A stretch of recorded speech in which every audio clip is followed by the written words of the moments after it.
Hello बच्चों, चलिए प्रश्न को पढ़ते हैं। अंतराण्विक बलों के आधार पर रबर और प्लास्टिक में अंतर बताइए। तो चलिए प्रश्न की मुख्य अवधारणा पे बात करते हैं। अवधारणा देखिए, अंतराण्विक बलों के आधार पर 4 प्रकार के बहुलक होते हैं, जिनमें रबर जो होता है ये होता है प्रत्यास्थ बहुलक, प्लास्टिक है ताप सुघट्टे बहुलक, प्लास्टिक ताप सुघट्टे बहुलक।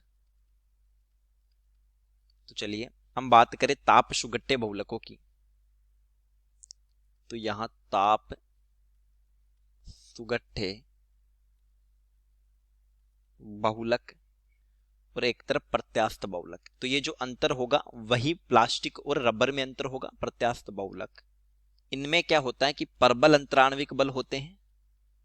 परबल अंतराण्विक बल सबसे दुर्बल अंतराण्विक बल जो होते हैं वो प्रत्यास्थ बहुलकों में होते हैं। सबसे दुर्बल अंतराण्विक बल ये लंबी श्रृंखला के अणु होते हैं। लंबी श्रृंखला के अणु होते हैं जिन्हें गर्म करने पर मर्दुल तथा ठंडा करने पर कठोर हो जाते हैं। जैसे प्लास्टिक को हम गर्म करते हैं तो वो नरम पड़ जाती है और ठंडी होकर वापस कठोर हो जाती हैं, तो कठोर हो जाते हैं। ये जो प्लास्टिक है, सबसे बड़ी बात कि इन्हें पुनः उपयोग में लाया जा सकता है। पुनः उपयोग में लाया जा सकता है क्योंकि प्लास्टिक होती है पुनश्चक्रित युक्त, जा सकता है। प्रत्यास्थ बहुलक होते हैं, जैसे रबर जो है, रबर को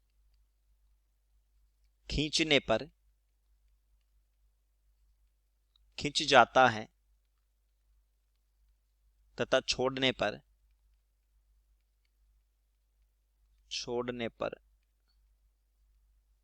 पुनः मूल अवस्था में आ जाता है। जबकि प्लास्टिक में ऐसा नहीं होता, मूल अवस्था में आ जाता है।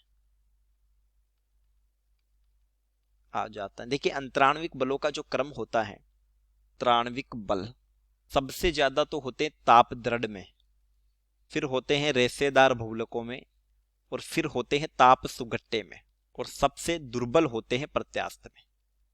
चलिए, उम्मीद करता हूं प्रश्न समझ आया होगा। धन्यवाद।